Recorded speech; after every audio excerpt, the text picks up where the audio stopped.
자, 오늘도 욥기 계속 나가도록 하겠습니다. 오늘은 욥기 18장, 19장 두 장을 통해서 욥과 빌닷이라는 사람의 2차 변론, 두 번째 변론이 어떻게 지금 되는지 같이 한번 살펴보도록 하죠.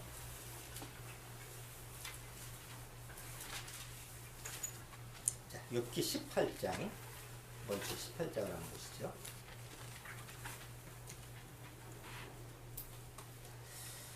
자, 욥기 18장 다 찾으셨으면 1절부터 끝절까지 미리 읽어오시겠지만 다시 한번 설교 들어가기 전에 한번 예습한다라는 마음으로 천천히 한번 그 내용이 무슨 얘기인지 같이 한번 읽어보겠습니다. 1절부터 천천히 읽어봅니다. 수앗 사람 빌닷이 대답하여 가로되 너희가 어느 때까지 말을 찾겠느냐 깨달으라. 그 후에야 우리가 말하리라. 어찌하여 우리를 짐승으로 여기며 부정하게 보느냐. 너 분하여 스스로 찢는 자야. 너를 위하여 땅이 버림을 당하겠느냐. 바위가 그 자리에서 옮기겠느냐. 그 불꽃은 빛나지 않을 것이요 그 장막 안의 빛은 어두워지고 그 위에 등불은 꺼질 것이요 그 강한 구름이 얼어여지고 그 베푼 꾀에 스스로 빠질 것이니 이는 그 발이 스스로 그물에 들어가고 없는 줄을 밟음이요 그 뒤꿈치에는 상해가 치이고 그 몸은 올무에 얽힐 것이며 그를 옹일 줄이 땅에 숨겼고 그를 빠뜨릴 함정이 길에 베풀렸으며 무서운 것이 사방에서 그를 놀래고 그 뒤를 쫓아올 것이며 그 힘은 기근을 인하여 쇠하고 그 곁에는 재앙이 기다릴 것이며 그의 백체가 먹히리니 곧 사망의 장자가 그 지체를 먹을 것이며 그가 그 의뢰하던 장막에서 뽑혀서 무서움의 왕에게로 잡혀가고 그에게 속하지 않은 자가 그 장막에 거하리니 유황이 그 초소에 뿌려질 것이며 아래서는 그 뿌리가 마르고 위에서는 그 가지가 찍힐 것이며 그의 기념이 땅 위에서 없어지고 그의 이름이 거리에서 전함이 없을 것이며 그는 광명 중에서 흑암으로 몰려 들어가며 세상에서 쫓겨날 것이며 그는 백성 가운데 아들도 없고 손자도 없을 것이며 그의 거하던 곳에는 한 사람도 남은 자가 없을 것이라. 그의 날을 인하여 뒤에 오는 자가 앞선 자의 두려워하던 것 같이 놀라리라. 불의한 자의 집이 이러하고 하나님을 알지 못하는 자의 처소도 그러하니라. 근데 이제 19장에 들어가서는 이제 욥이 빌닷의 그 말을 듣고 나서 또 반대적으로 또 빌닷에게 하나님한테 얘기하는 것 척하면서 또 빌닷을 대항해서 얘기하는 장면이 나타납니다. 여기 18장 19장을 여러분들이 미리 읽으셔서 뭐 나름대로 좀 그 내용에 대해서 생각을 하셨겠지만 굉장히 그 말이 고상한 말이 다 적혀 있죠.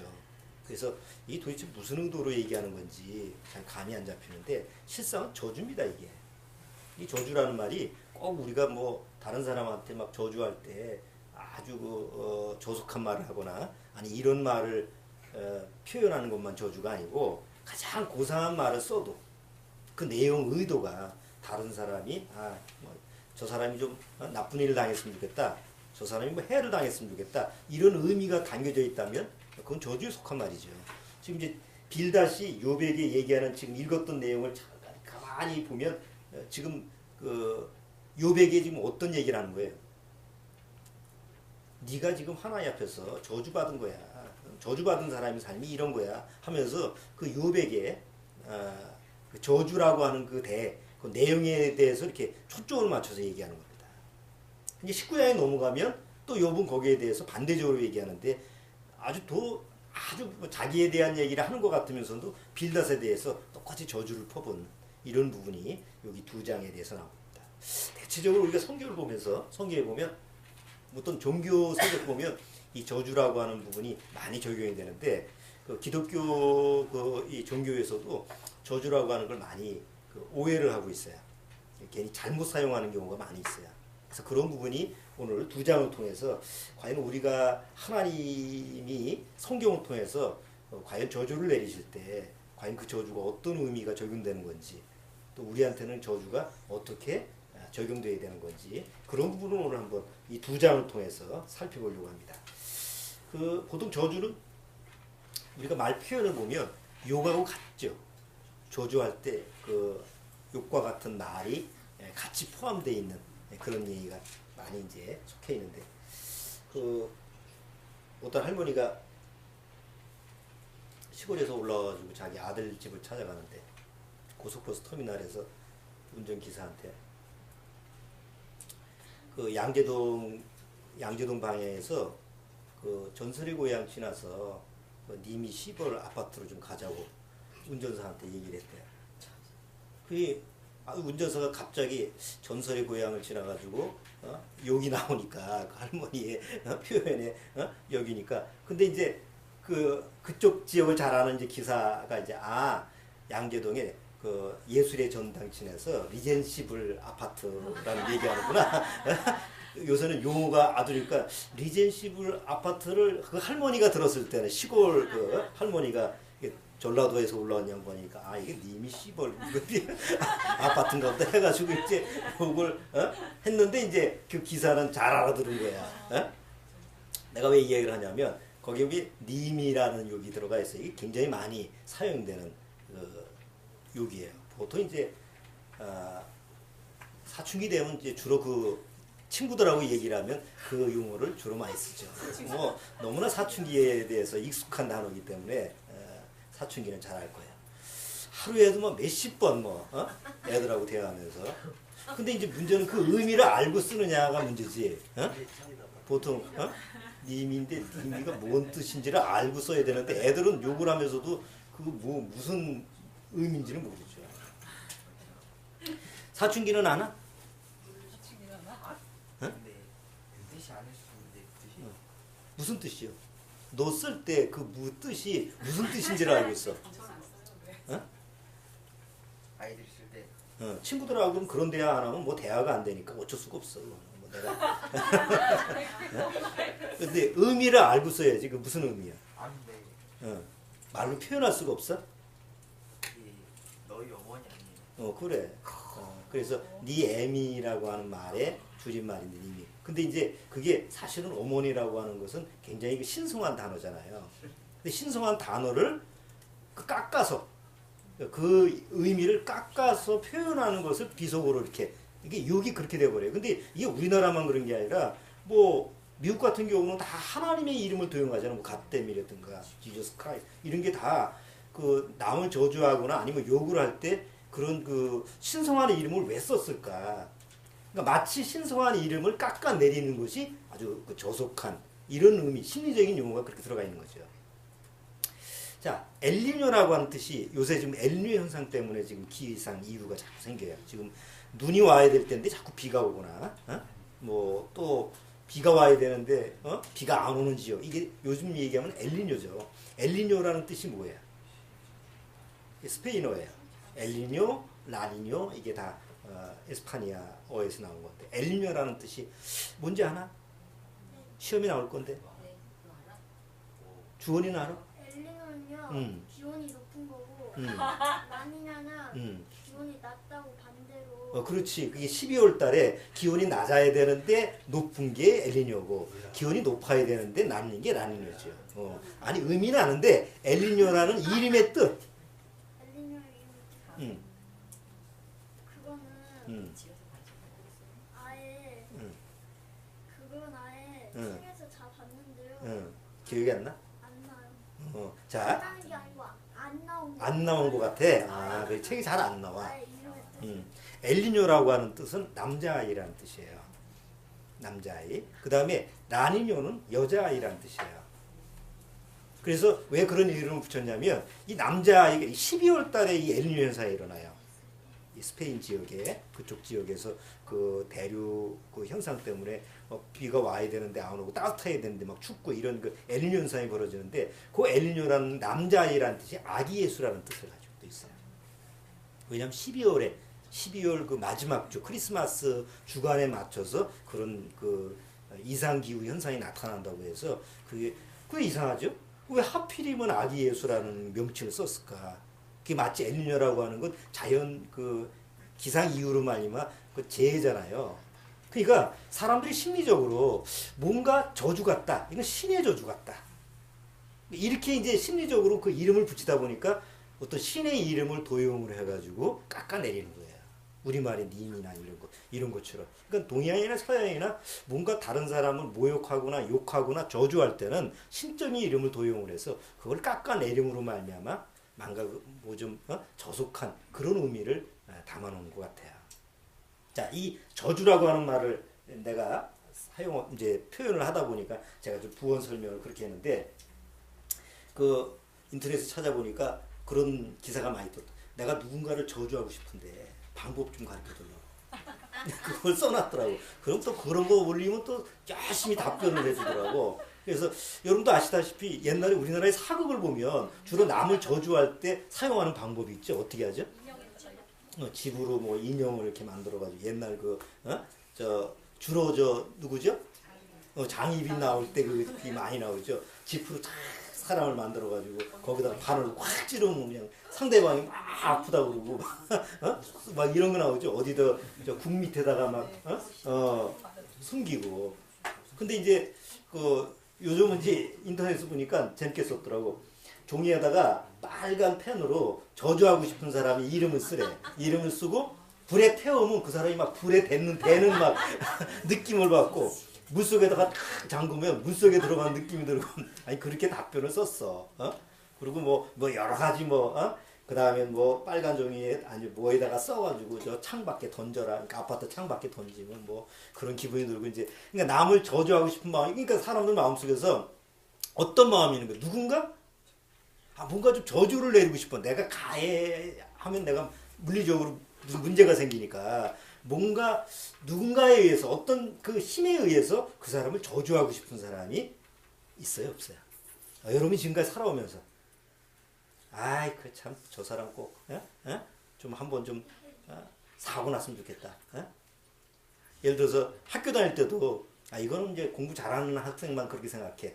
항상 1, 2등을 다루는데 1등을 못해. 제가 1등을 자리를 안 놔. 그러면 꼭 시험 보는 날에 저기 설사도 안 나나, 뭐 저거 사고도 안 나나, 뭐 이런 식으로 상대방, 내가 경쟁 대상에 대해서 그렇게 생각할 수 있잖아요. 뭐 좀 해를 당하고 해를 당했으면 하는 마음. 그러니까 은근히 우리가 남을 저주하고 있는 부분이 있어요. 생활하다 보니까. 뭐 우리가 흔히 하는 말 중에 쉬운 말이 있잖아요.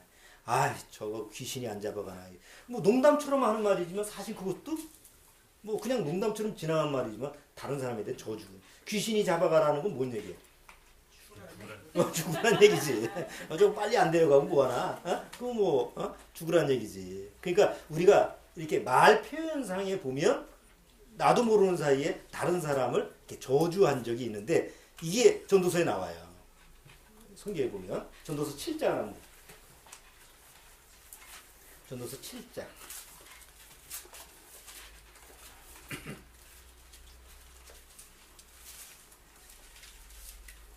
전도서 7장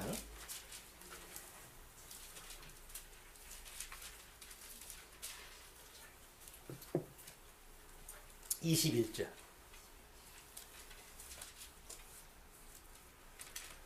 자, 21절, 22절 주원이가 좀 읽어주세요. 모든 사람의 말을 들으려고 마음을 두지 말라. 엄력한데 네 종들은 너를 저주하는 것을 들으리라. 너도 가끔 사람을 저주한 것을 네 마음이 아니니라. 그러니까 각자 사람 자기 마음 속에서 너도 누군가를 저주한 적이 있지 않냐? 그건 네가 알 거다. 이렇게 성경에는 나와 있어요. 이 말이 틀린 말이에요? 여러분 살아오시면서 다른 사람을 저주해 본 적이 없어요? 저주라는 단어를 안 써도 저거 뭔가 좀 나쁜 일을 당했으면 저거 좀 해를 당했으면 이런 말을 이런 마음을 꼭 품은 적이 있어요. 우리가 이 죄 속에서 살다 보니까. 자, 이제 빌닷의 모습을 한번 생각해 보시죠. 빌닷이 지금 욥을 정죄를 하면서 빌닷이 얘기하고 이게 쭉 2차 변론에서 얘기를 들어보니까 이제 말이 안 되는 거예요. 그리고 자꾸 하나님을 원망을 하고 대적하니까 이제 빌닷이 이제 욥에 대해서 막 저주를 퍼부는. 앞에 내용은 아주 빌닷의 얘기 보면 아주 좋은 말 같지만 한 절 한 절 보면 다 뭐예요? 네가 이렇게 이런 일을 당하는 거야. 앞으로 뭐 이렇게 이미 당했지만 그 일을 다시 얘기를 하면서 너는 하나님께 저주받고 너 그 마음을 안 고치면 절대 그 저주에서 못 벗어나. 계속 저주를 퍼부는 거죠. 자, 그런데 빌닷은 지금 사실은 누구의 그 이름을 빌려가지고 지금 저주를 하는 거예요. 자기 스스로 하는 게 아니에요. 앞에 우리가 지금 읽었던 그 18장 내용을 보면 다 하나님의 이름을 지금 도용을 해가지고 네가 하나님의 저주를 받는 거야 이렇게 얘기를 하죠. 여러분 보통 세상에서요 남을 저주할 때는 야 너 뭐 사고나 나버려라 이렇게 해서 내가 저주를 하면 스스로 생각할 때 그게 저주가 맥힐 것 같아요, 안 맥힐 것 같아요? 내가 저주하는 그런 주체로 생각해서 남을 저주한다고 한다면 그게 될 것 같아요, 안 될 것 같아요? 안 될 것 같아요. 그런 능력이 없거든요. 그렇잖아요? 그래서 누구의 이름을 빌리죠? 신의 이름을 빌려요. 신을 안 믿어도 다른 사람을 저주할 때는 신을 끌어들여가지고 신의 이름을 빌려가지고 저주를 해. 마치 그러면 될 것 같은 생각을 하는 거예요. 그래서 아까 같은 욕이라든가 뭐 이런 것을 다 신의 이름을 도용하는 건 거죠. 자, 빌닷이 바로 하나님의 이름을 도용해서 욥을 정죄하는 아주 저주하는 그런 모습하고 똑같아요. 자, 그런데 이게 보통 기독교 종교인의 모습을 보면 이런 빌닷과 같은 모습을 그대로 재현을 해요. 자, 보통 기독교인들이 타 종교인에 대해서 어떤 마음을 가지고 있죠? 뭐 불교 믿거나 다른 종교인에 대해서 보통 기독교인이라고 하는 어떤 마음을 가지고 있어요? 불교 믿는 사람은 기독교인에 대해서 막 그렇게 부정적으로 그러진 않아요. 절에 나가는 사람들은 어디 나가서 교회 나가요? 그러군요. 그러니까 똑같은 종교로 똑같은 믿음의 단계로 생각하는데 보통 기독교 나가면서 좀 열심으로 나가는 구원을 받지 못했는데 종교성으로 열심히 나가는 사람은 불교에 나면 뭐해? 저 사단의 자식들죠. 그렇잖아요. 이사를 갔어. 기독교인이 떡을 돌려서 불교 믿는 사람한테 떡 갖다 줘. 그럼 뭐해? 감사하고 아주 잘 먹겠습니다. 이렇게 하잖아요. 근데 불교 믿는 사람이 와가지고 떡을 돌렸어. 그리고 그 집 앞에 보면 부적이 하나 막 붙어 있고 막 그래. 그러면 기독교인이 떡 받으면 어떻게 해요? 버리죠. 무슨 귀신 붙은 그 떡인 줄 알고. 그러니까 굉장히 그 다른 종교인이 생각해도 기독교인은 굉장히 폐쇄적이에요. 자기 말고는 뭐 절대로 허용을 안 하고, 아니 구원을 받고 나서 그런 몰라 구원할 관계 없는데도 굉장히 폐쇄적이고 다른 타종교에 대해서는 배타적이에요. 그런데 뭔가 이렇게 뉴스나 뭐 이렇게 해서 뭐 불교인 뭐 이렇게 나오잖아요. 그러면 마음에서 뭐예요? 이제 타종교인이나 믿지 않는 사람에 대해서 막 저주를 퍼부는 거예요.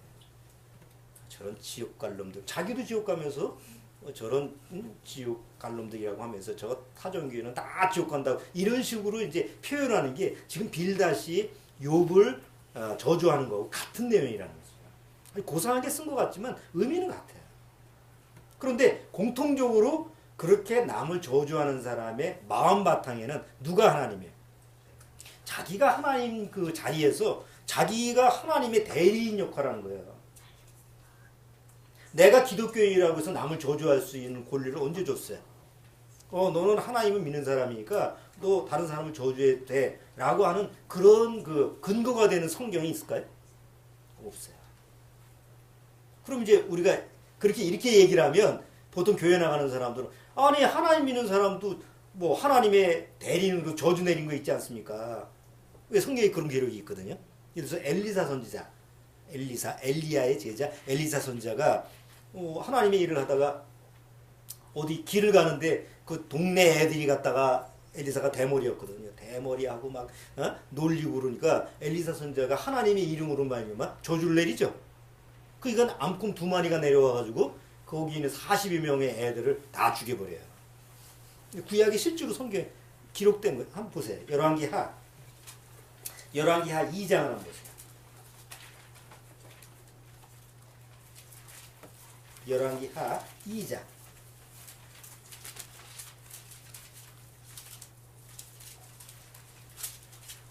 23절에서 25절.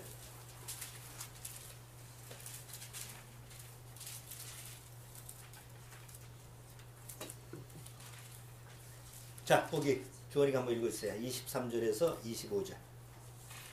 엘리사가 거기서 베델로 올라가더니 길에 행할 때 젊은 아이들이 성에서 나와서 저를 조롱하여 가로되 대머리여 올라가라 대머리여 올라가라 하느니라.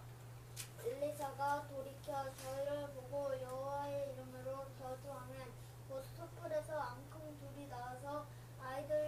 42명을 찢었더라. 엘리사가 거기서부터 갈멜산으로 가고 거기서 사마리아로 돌아왔더라. 여기 선자가 자기를 그 욕하는 그런 아이들, 뭐 아이들이라고 해서 어린 아이들이 아니거든 이 당시에. 예? 뭐 지금으로 뭐 청소년 정도, 사춘기 이렇게 속삭이는 그 사춘기 정도의 아이겠지. 예? 그러니까 이제 엘리사가 하나님의 이름으로 저주를 내려보니까 이제 암컷 2마리가 와서 싹 죽여버리는 거예요. 그러니까 이런 내용을 보면 이거 뭐 하나님의 대의인도 저주를 내리니까 뭐 그대로 되더만. 그래서 이걸 이제 자기한테 적용해서 나도 하나님 믿으니까 내가 저주를 내리면 상대방이 저주받는다 이렇게 생각할 수가 있어요, 없을까요? 있어요. 신약 시대에도 마찬가지예요. 사도 바울이 저주라고 하는 단어를 사용해서 너희 저주받을 수 있다라고 하는 표현을 해요. 사도 바울도 보시죠. 고린도전서 16장. 고린도전서 16장.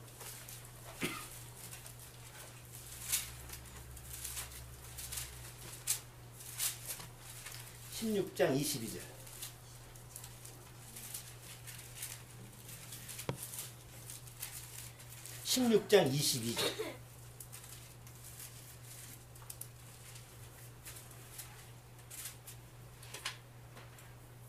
자, 16장 22절. 자, 여기도 크게 한번 읽어보세요. 만일 누구든지 주를 사랑하지 아니하거든 저주를 받을지어다. 자, 이거 사도 바울이 직접 얘기한 거예요. 만일 누구든지 주를 사랑하지 아니하거든 뭐예요? 저주를 받을지 몰라. 이 얘기가 아니에요.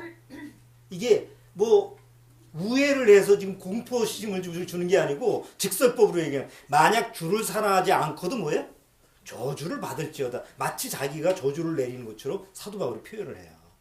그러니까 이런 내용을 보면 자칫 이제 착각을 하면 나도 하나님 믿는 사람이니까 나도 뭐 목사니까 나도 뭐 선교사니까 나도 뭐 하나님의 지체를 가진 대리자니까 내가 남을 저주하면 이 사람들처럼 저주가 통용되지 않을까 이렇게 착각을 할 수가 있다는 거죠. 저 갈라디아서에도 보면 뭐라고 했어요? 누가 저주받는다? 다른 복음을 전하면 저주를 받는다. 그런데 그거를 도용을 하거나 그거를 본따 가지고 그거를 그렇게 하라고 해서 지금 성경에 그렇게 기록된 거예요? 아니죠. 그걸 흉내내라고 기록되어 있는 게 아니에요. 그래서 우리가 성경을 통해서 저주라는 게 도대체 뭘까? 과연 저주라고 하는 것은 어떻게 사용해야 되는 걸까? 이런 부분을 정확히 알지 않으면 아까 욥기 18장 19장에서 욥과 빌닷이 서로 저주하는 장면에서 그게 이제 내용이 접수가 안 되는 거예요. 왜냐하면 그 두 사람은 지금 저주라고 하는 게 뭔지를 잘 모르거든. 되게 기독교인들이 잘 모르는 것처럼. 난 그렇게 생각해요. 특히 구원을 받았다고 하는 사람들도 이 내용을 잘 모르다 보니까 서로 저주하는데 그게 저주라는 걸 몰라. 자, 저주라고 하는 사전적 정의. 이제 보통 세상에서 국어 사전에서 저주하면 그 뭘까? 저주의 사전적 정의는 남에게 재앙이나 불행이 일어나도록 빌고 바랬을 때 바라기만 하면 저주가 아니에요. 내가 저거 사고 났으면 좋겠다라고 하는데 사고가 일생 동안 안 났어. 그럼 그게 저주야 아니에요? 그건 헛소리지. 그건 저주가 아니에요. 예? 저주라고 하는 건 내가 남에게 어떤 해나 불행을 당했으면 좋겠다고 빌었는데 실제로 됐을 경우에 그게 저주예요. 그러니까 결과론적으로 이루어져야 돼. 근데 보통 우리가 남을 이렇게 저주하거나 했을 때는 실제로 저주를 받아야 안 받아요? 가다가 넘어져라. 다 넘어지는 게 아니잖아. 예? 남한테 불행하기를 원했다고 해서 그게 불행해지는 거 아니거든. 보통 이어서 인생 살아보셔 아시겠지만 남한테 욕하고 잘하면 그 사람 더 잘 돼요. 저 안 됐으면 좋겠다고 그러면 이상하게 안 됐으면 좋겠다고 생각하는 사람 더 잘 돼. 그러니까 실제로 우리가 이 세상 살아가면서 내가 저주한다고 해서 내 말이 실제로 되는 경우는 없어. 우연히 넘어졌는데 그거 봐라 이만 내가 말했는데 그게 우연히 되는 경우는 있지만 실제로 되어지는 경우는 없어요. 그러니까 저주라는 말 자체가 우리가 말을 한다고 해서 저주가 통용되는 게 사실은 아니라는 거죠. 성경에서 얘기하는 저주는 과연 뭘까요? 여러분 저주를 잘 내리는 사람, 보통 세상에서 저주에 대해서 표현을 잘하는 사람이 누구예요? 저주라는 그 단어를 가지고 잘 사용하는 사람. 예?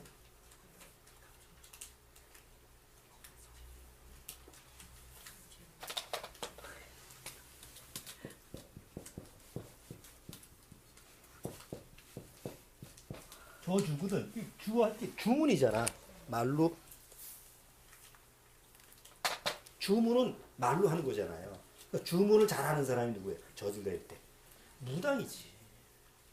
무당찍하면 뭐 저주하고 막 그 표현 자체가 막 신의 이름을 불러다 가지고 뭐 강갑장 장군 뭐 어쩌고 장군 다 불러가지고 뭐 저주도 하고 축복도 하고 막 그러잖아. 그러면 보통 교회에서 목사가 하나님의 이름으로 설교를 하면서 되게 표현을 잘 들어보면 아닌 것 같으면 다 저주해. 안 믿으면 너희들 지옥 간다. 안 믿으면 뭐 어떻게 한다. 뭐 저 십계명 안 지키면 뭐 일이 안 되고 뭐 안식일날 주일날 빠져먹으면 뭐 이렇게 예를 들어가지고 주일날 빠져먹고 어디 여행 갔다 사고 났다는 얘기, 뭐 어디 가서 비행기 타고 추락했는데 그거 꼭 하나님과 뭐 계속 말 표현이 아닌 것 같으면 빌다처럼 저주해. 그러니까 그런 저주가 무당이 하는 저주나 너 장독대 이쪽으로 안 옮기면 너 큰일 나. 보통 무당집에 가면 뭐 그러잖아. 내가 왜 이렇게 자꾸 일이 잘 안 풀릴까요? 지금 방에다가 방문이 뭐 왼쪽인가 오른쪽인가 이상한 걸 얘기해가지고 그거 고치지 않으면은 뭐 저주를 받는다. 뭐 집에 위치가 잘못돼 있다. 이렇게 얘기를 많이 하잖아요. 말도 안 되는 얘기지만 일단 사람이 들어놓으면 뭐야? 그런가 이렇게 생각하잖아. 보통 교회에 와서 목사가 설교를 할 때 아닌 것 같이 저주를 하나님 말씀을 인용해서 그렇게 얘기하면 안 믿을 사람이 어디냐. 야 이거 목사 설교 들어보니까 이거 내가 좀 잘못했다가는 이거 뭐 하나님께 저주받겠구나. 다 그렇게 받아들이잖아요. 그러니까 목사가 얘기하는 비슷한 그런 말이 저주인 것처럼 무당이 얘기하는 그 저주에 대한 것과 별 차이가 없다는 거지.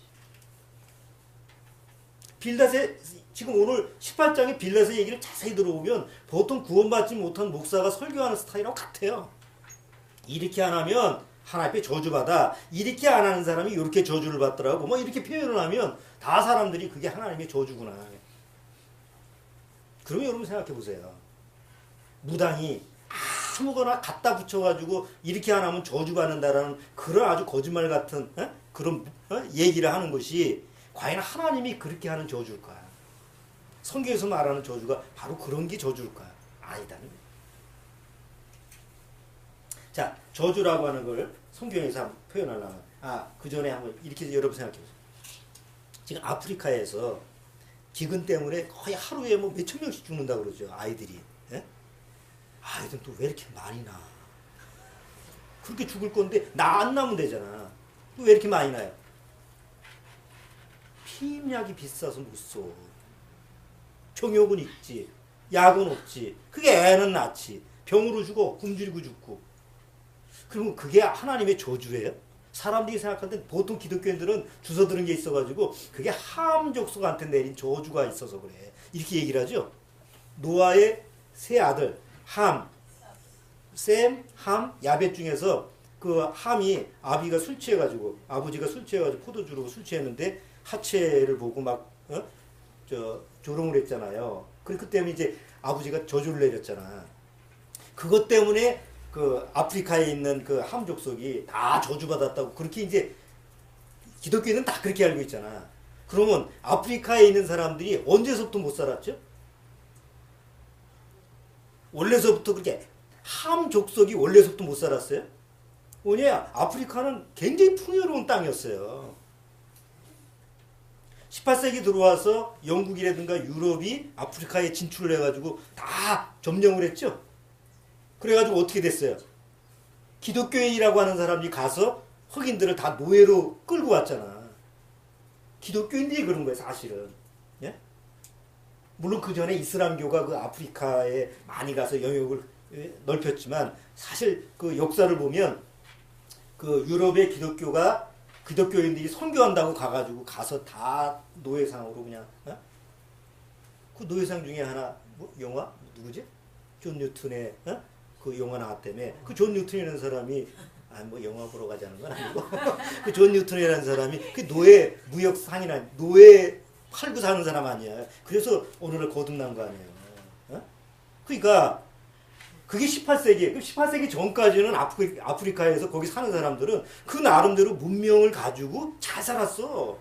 이리오피아 거기. 그러다가 근대에 와서 갑자기 막 기근도 기근이고 그 다음에 내전이 일어나가지고 거기서 그냥 점점 악순환이 된 거지. 그걸 왜 하나님이 저주한 거로 생각하냐고. 갖다 붙이면 다 하나님이 저주한 거야. 에? 일본에 쓰나미가 쫙 왔어. 우리나라 기독교인들이 뭐라고 그래? 하나님이 저주했대. 하나님을 안 믿어서 하나님이 저주해서 쓰나미가 왔대. 그게 어떻게 하나님의 저주냐고. 갖다 붙이면 다 그게 하나님의 저주가.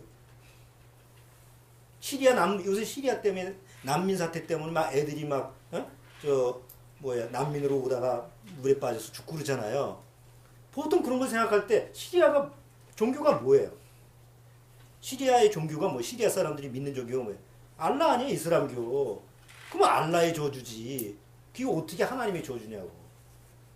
그러니까 사람들이 인식이 다 각자 자기 종교를 믿어도 안 되는 거 다 하나님으로 몰아가.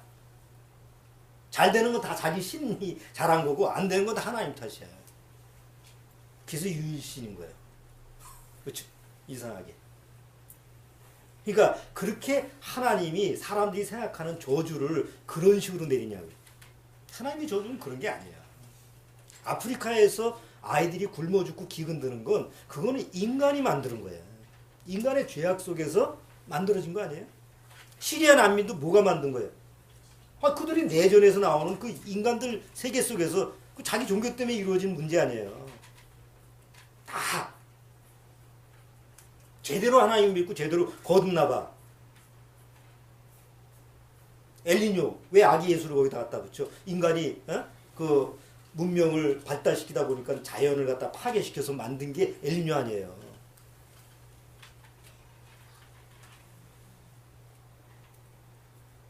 성경에서는 은혜의 하나님, 사랑의 하나님, 긍휼의 하나님, 뭐 심판 하나님 이런 거 있어도 저주의 하나님이라는 말은 없어요. 하나님이 내가 그냥 저주를 내볼 거다라는 하는 그런 저주의 하나님으로 성경에서는 표현된 게 없어요. 그럼 저주라는 말은 뭘까? 성경에서 얘기하는 저주라고 하는 말은 어떤 의미일까요? 조금 히브리어를 좀 인용을 할게요. 히브리어 공부 많이 안 했어요. 딱 1년만 했어요. 글자도 못 써. 나 이제 버려서. 그래도 설교할 때는 그 표현, 그 단어 표현할 때는 필요하더라고. 히브리어에서 들으라, 하나님의 말씀을 들으라 하는 건 샤마라는 거, 샤마. 근데 그 듣기만 하면 안 되잖아요. 들으면 어떻게 해야 돼? 순종해야죠. 그래서 샤마 들으라라고 하는데 이 들었던 하나님의 말씀을 순종하는 게 샤마르라고. 샤마에서 나오는 쉐마라는 그 파생어예요. 그런데 순종을 해야 되는데 순종을 해요, 안 해요? 안 하잖아. 그 안에서 하나님 앞에 저주를 받는 걸 샤마드라고 해요. 그러니까 저주라고 하는 거예요. 하나님의 말씀을 틀림없이 얘기했는데 그 하나님 말씀을 불순종하고 결국은 하나님의 심판을 받는 게 사실 저주라고 하는 성경적인 의미예요. 그래서 첫 번째 저주라는 단어가 언제 나오죠? 성경에서. 성경에서 나오는 저주라는 단어는 언제 시작될까요? 창세기 3장에 보면 절대 저주라는 단어가 사람한테 먼저 적용되질 않았어요. 먼저 하나님이 너를 저주받는다라고 하는 저주라는 단어는 바로 아담과 하와를 속여먹은 사단한테 하나님이 하신 말씀 중에 첫 번째 저주라는 단어가 사용됐어요. 그때 사용되는 히브리어 단어가 아라르라는 단어예요. 여러 가지 표현, 그러니까 저주라는 말도 히브리어에 보면 여러 가지 표현으로 많이 써 있는데 그때마다 그 의미가 달라요. 창세기 3장 한번 보세요. 3장 14절.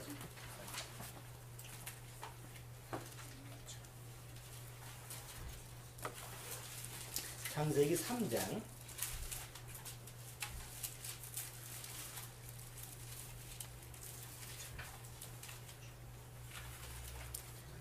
3장 14절.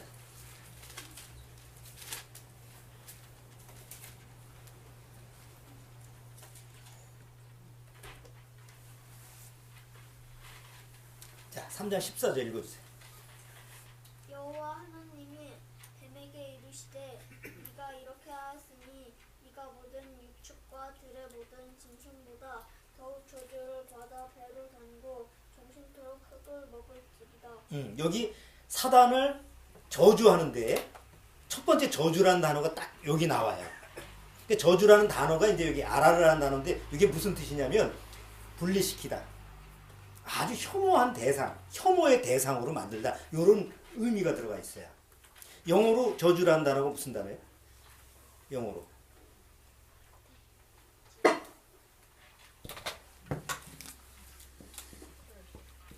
curse라고 하는 단어죠.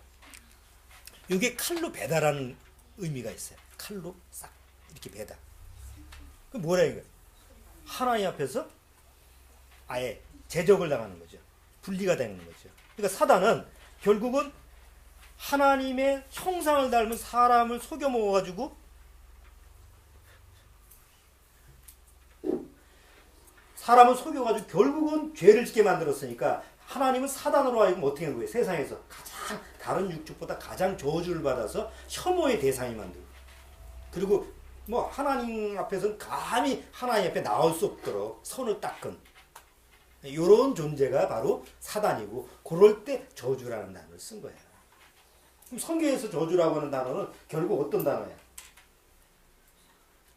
일반 세상에서 기분 내키는 대로 야 너 저주할 거야. 내가 미워하는 사람이 있으면 저 저주받아. 이렇게 사용하는 저주가 아니고 하나님의 말씀을 안 받아들이고 하나님의 은혜를 주는데도 불구하고 거절하는 그 사람들이 결국은 하나님의 심판을 받는 게 저주예요. 그래서 저주라고 하는 고난은 사람한테 있질 않아요.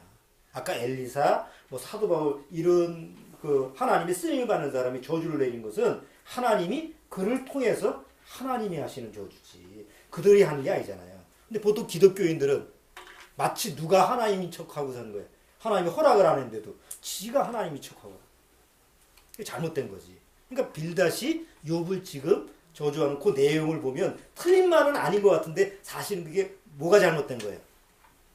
그가 빌닷이 마치 자기가 하나님 자리에 있어서 자기가 욥을 저주하는 모습이라는 거죠. 욥도 19장에 가면 똑같아요. 욥도 자기가 하나님 자리 위치에서 야 하나님이 나를 이렇게 했는데 왜 나는 하나님 앞에 해답을 받고 싶어 이렇게 표현하면서도 그 친구인 빌닷을 자기가 또 저주하는 똑같은 그 잘못된 위치에 서 있는 거예요. 자, 이 성경을 통해서 구체적으로 왜 하나님이 누구를 저주할 때 또 저주의 대상이 누군가 이런 걸 성경에 보면 표현이 되어 있어요. 첫 번째는 누가 그 하나님의 저주를 하면은 이제 문제가 되느냐 하나님이 제지를 하겠느냐면 하나님의 이름을 저주하는 자는 죽이라고 되어 있어요. 이 율법에 보면 첫 번째가 하나님의 이름을 저주하면 그냥 돌로 쳐 죽이게 되어 있어요. 여러분 보세요. 그 절에 가가지고요. 절에 가가지고 부처님을 저주하면 벌을 받을까요? 안 받을까요? 부처님 그 돌상 앞에서 막 개 XX, 소 XX, 님이 뭐 해가지고 온갖 욕을 다 퍼붓어. 그날 죽었어. 실제로 그런 일이 있을 수가 없어요. 왜요? 죽은 신이니까. 아니 그게 살아있는 신이 아니잖아. 에? 뭐 알라든 뭐든 세상 신에게 아무리 저주를 퍼워도 절대 저주를 안 받아요. 근데 하나님은 만약에 하나님의 이름을 저주를 하면 저주를 받아요. 왜? 하나님이 저주하는 게 아니에요. 율법을 보면 누구든지 하나님의 이름을 저주하면 죽여라. 하나님의 이름을 저주하는 자는 돌로 쳐서 죽이라고 되어 있어요. 왜? 살아있는 신, 살아있는 유일한 하나님의 이름을 저주했으니까. 이스라엘 법은 그래요. 보세요 한번. 레위기 24장. 레위기 24장.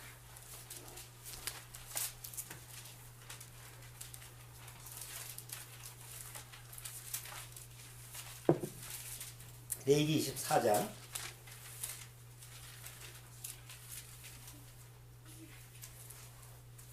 11절 보세요. 그 하나님의 이름을 저주했던 예가 하나 나와요. 자, 그건 제가 읽어볼게요. 그 이스라엘 여인의 아들이 여호와의 이름을 회방하며 저주함으로 무리가 끌고 모세에게로 가니라. 그 어미의 이름은 슬로미시여 간지파 디브리의 딸이었더라. 그들이 그를 가두고 여호와의 명령을 기다리더니 여호와께서 모세에게 이르가라사대 때 저주한 사람을 진 밖에 끌어내어 그 말을 듣는 모든 자로 그 머리에 안수하게 하고 온 회중이 돌로 그를 칠지니라. 어떤 여인의 아들이 이게 아주 그냥 불량하야. 그러니까 하나님의 이름을 저주했어. 근데 이걸 어떻게 해야 될지 모르잖아요. 그래서 그 여호와 앞에 모세 앞에 되니까 모세도 자기가 판결을 못하니까 하나님 앞에 이거 여호와의 이름을 저주했는데 얘를 어떻게 할까요? 했더니 하나님이 뭐라고 그랬어요? 그 말을 들은 모든 사람으로 하여 그 머리에 안수하게 하고 돌로 쳐서 죽이라. 석가모니가 이러냐고. 석가모니는 용서하라고 그랬을 거예요. 마호멧도 세상신은 다 용서하라고 했을 거예요. 하나님은 용서가 안 돼. 하나님의 이름을 저주하는 건 죽이라고 돼요. 두 번째는 부모의 이름을 저주하면 죽이라고 돼 있어요. 여러분, 아마 요새 사회생활을 이렇게 이제 뉴스 보면 부모를 이단 협차기도 한 이런 시대가 됐으니까. 그럼 예를 들어서 자기가 원하는 대로 안 줬어. 그럼 뭐 보통 사춘기 시절에 그렇게 생각해. 아빠가 죽었으면, 엄마가 죽었으면 나를 이렇게 미워해. 이런 말을 품었다고 해서 그 애가 죽냐고. 예?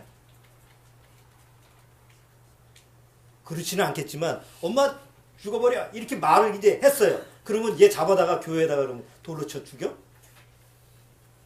세상에 이런 법이 없잖아요. 근데 이스라엘 민족은 어떻게 해야 돼요? 이래야 돼. 자기를 낳아준 부모를 경시하고 저주하는 자는 돌로 쳐서 죽이라.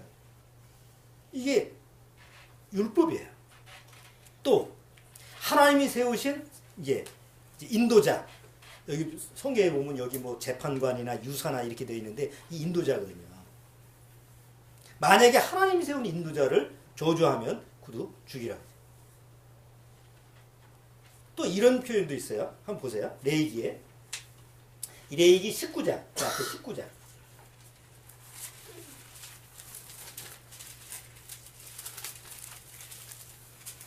레위기 19장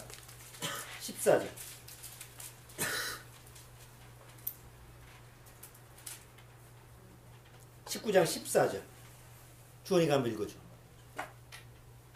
너는 기먹은 자를 저주하지 말며 소경 앞에 장애물을 놓지 말고. 자, 됐어. 거기까지. 누굴 저주하지 말라고 했지? 왜 귀먹은 자를 저주하지 말라고 그랬어요? 안 들리니까. 내가 얘기를 해봐야 그 귀먹은 자는 귀머거리는 못 들으니까 그러니까 막 저주하는 그런 심리가 있다는 거예요.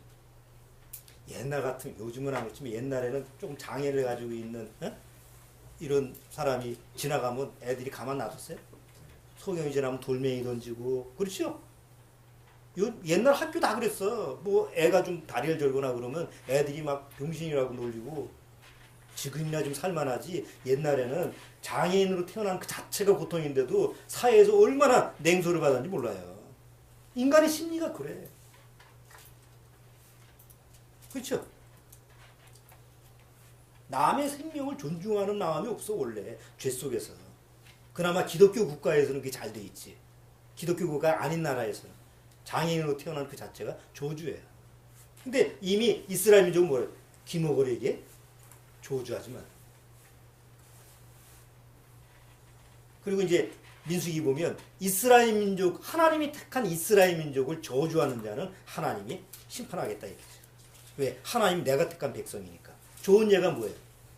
발람 선지자. 모아방 발락이 저것들 좀 저주를 내렸으면 좋겠는데 그 우리 마음처럼 신의 이름을 도용하고 싶어. 그래가지고 저 멀리 있는 한 300km 먼 그 옛날에 300km면 부산 거리인데 그 먼 데서 뇌물을 줘가지고 부르잖아요. 그 당시 아주 좀 효험이 있던 무당 발람 선지자를 불러다 가지고 하나님의 이름으로 저주를 내려달라고 그러죠. 그 저주를 내려니까 저주가 입에서 안 나오고 뭐가 나와요? 축복이 나오잖아요. 그러니까 하나님의 백성, 택한 백성을 밉든 굽든 하나님의 백성을 저주하는 자는 하나님이 아예 심판하겠다. 이게 이제 성경에 보면 저주가 내릴 수 있는 그런 내용이에요. 아이 저거 미워 죽겠는데 저거 그냥 내가 기분 나빠가지고 저거 좀 어떻게 좀 사라져 버렸으면 좋겠다. 저거 뭐 사고 났으면 좋겠다. 이런 개인적으로 내가 누군가 미워하는 사람을 시도 때도 없이 이렇게 저주해. 이런 게 성경에는 없다니까. 갑자기 기분이 나빠가지고 남을 저주, 이런 게 하나님이 저주가 아니에요. 하나님의 저주는 아까처럼 이유가 있어. 하나님의 이름을 저주하거나 부모의 이름을 저주하거나 아니면 뭐 소경 기머거리를 저주하거나 이스라엘 백성 이렇게 내용이 국한돼 있어. 그런데 만약에 그거를 어기면 이스라엘 백성은 하나님의 심판을 받아서 죽임을 당한다는 거죠. 시도 때도 없이 그냥 생각나는 대로 저주하는 게 저주가 아니라.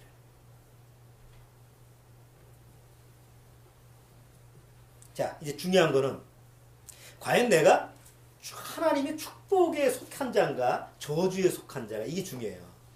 왜? 빌닷이라는 사람과 욥이라는 사람은 자기가 지금 어디에 속해 있는지 잘 알아요? 몰라요? 몰라요. 대다수 교회에 나가는, 오늘 교회에 나가서 예배를 보는 사람들의 공통점이 뭐예요? 자기가 지금 축복에 있는지 저주에 있는지 몰라요. 그런데 자기 스스로는 뭐라고 믿어요? 교회에 나와 있으니까 오늘 저도 교회에 와서 하나님 앞에 예배 드리는 자니까 난 어디 안에 있다고 생각해? 적어도 하나님의 축복 안에 있을 거다라고 생각을 하고 믿으니까 오는 거 아니에요.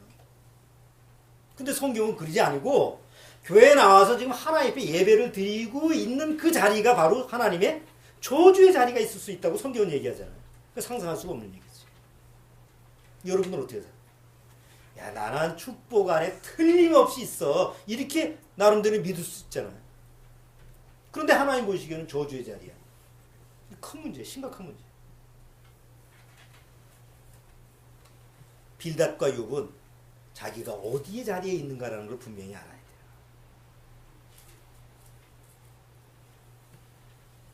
여러분,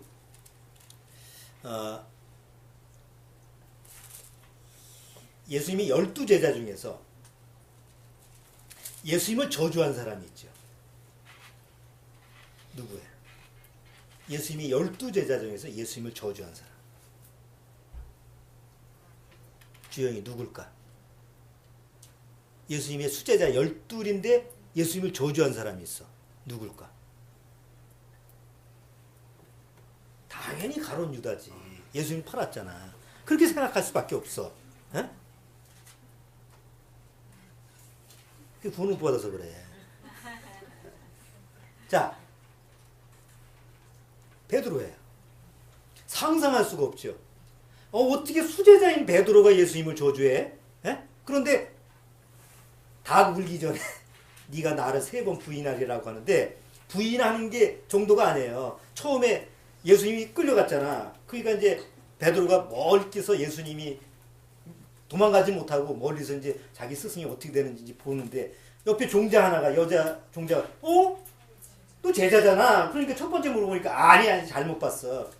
또 조금 있다가 두 번째, 아니 맞는데. 그러니까 이 무슨 소리야, 나 저 사람 몰라. 두 번째는 조금 강도가, 나 저런 사람 몰라. 세 번째는 또 그러니까 맞아, 너 있는 거 봤어. 그러니까 저주하며 부인했다는 말이 나와요. 예수님을 저주해. 어떻게 저주했을까요? 그 XX라고 얘기를 했는지 그 당시에 요구로 했겠지. 그놈의 XX, 나는 몰라. 이렇게까지 저주한 게 베드로예요. 여러분 한번 생각해 보세요. 대다수 교회 나가는 사람이 다 오순절날 성령 오기 전에 예수님의 제자들이 다 구원받았다고 믿어요.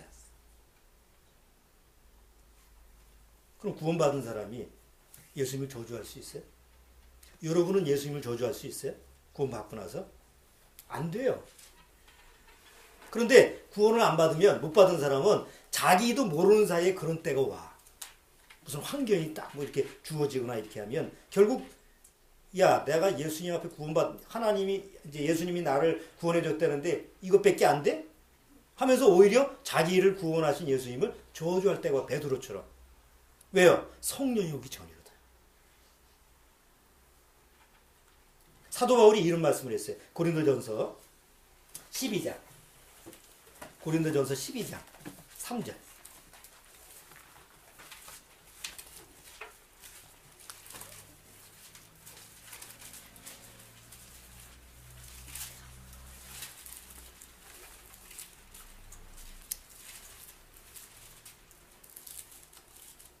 자, 고린도전서 12장 3절. 자, 요거 크게 한번 읽어주세요.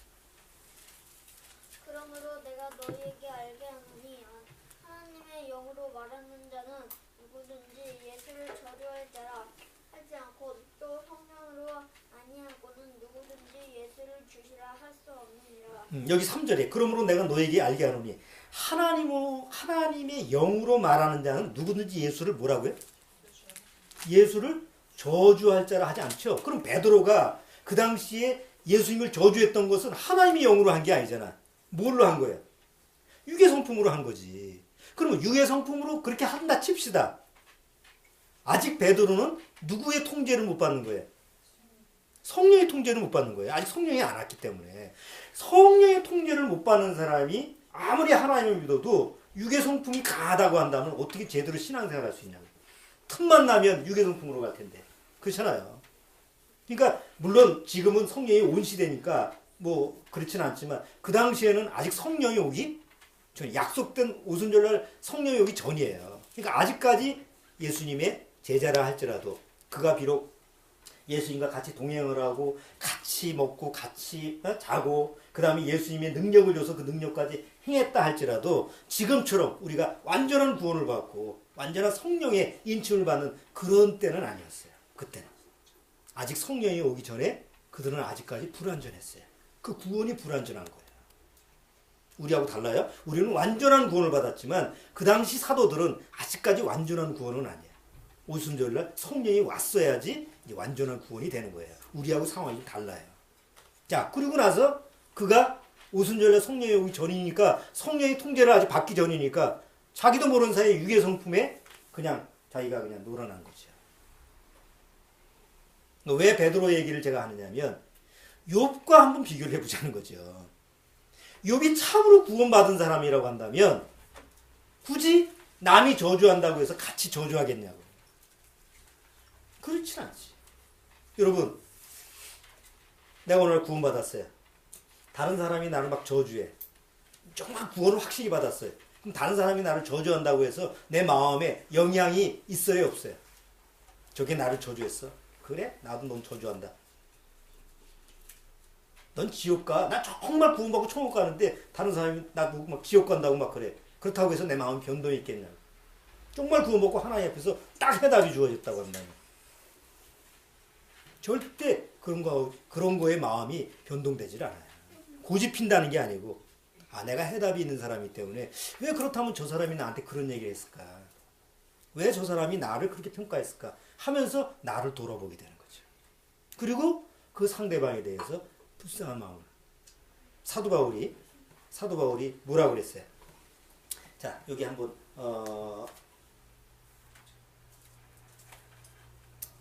다 볼 수는 없고 뭘 한번 보겠어요?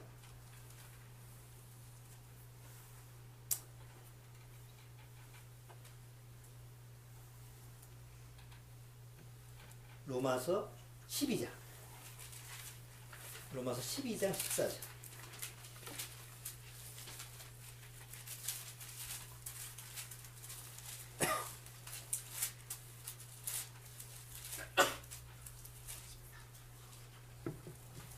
로마서 12장 14절. 자, 곧 읽어주세요. 너희를 핍박하는 자를 축복하라. 축복하고 저주하지 말라. 여기 뭐라고 했어요? 너희를 핍박하는 자를 축복하라. 축복하고 뭐 하지 말라? 저주하지 말라. 내 안에 정말 하나님의 저주가 없어지고 더 이상 저주가 없어. 구원받으면 뭐가 없어진다고 그랬죠? 더 이상 하나님의 저주가 없어진다는 약속이 임하죠. 왜 그래요? 예수님이 십자가에서 누구의 저주를 대신 받았어요? 내가 하나님 앞에 받을 저주를 예수님이 대신 십자가에서 받으셨잖아. 그러니까 내가 더 이상 저주받을 필요가 있어요? 없어요? 없어요. 나는 저주에서 벗어났어요. 그렇기 때문에 내가 저주에서 벗어난 구원받은 사람으로서 누군가 나를 핍박하고 세상이 나를 핍박을 한다고 해도 그 사람을 저주할 필요가 있어요, 없어요?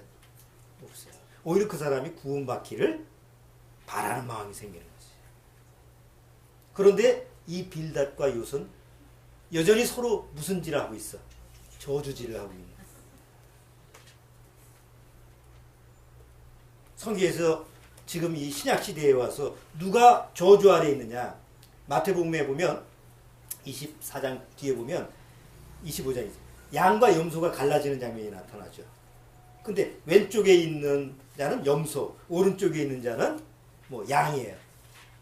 오른쪽과 왼쪽이라는 건 상징적인 표현이에요. 오른쪽은 하나님이 옳게 여기는 방향이고 왼쪽은 하나님이 그러다라고 하는 그 상징적인 표현이에요. 그런데 양과 염소가 있어요.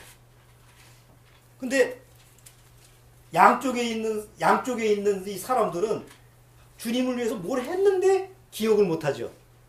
난 주님을 위해서 이거 내가 너를 축복한다. 왜 날 축복하시죠? 그래, 나를 위해서 네가 먹을 걸 주고, 내가 굶주렸을 때 먹을 걸 주고, 옷 벗었을 때 옷을 주고, 뭐 감옥 갔을 때 네가 시중 들지 않았느냐?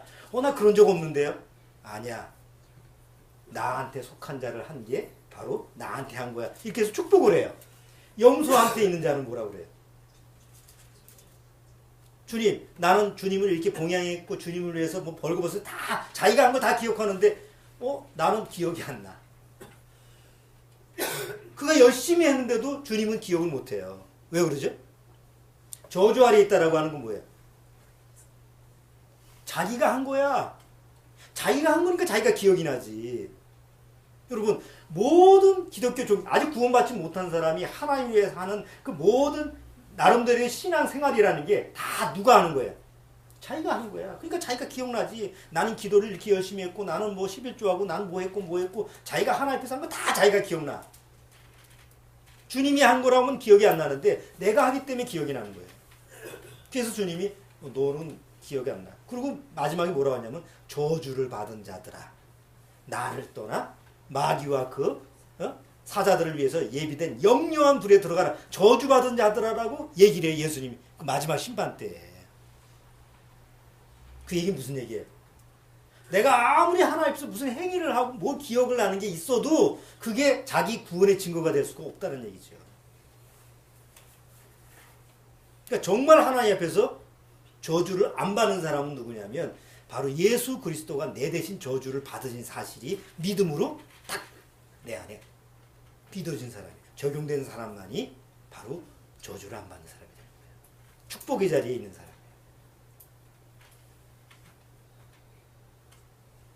요한계시록 22장.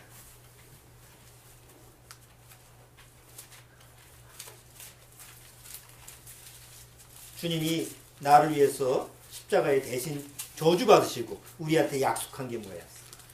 요한계시록 22장.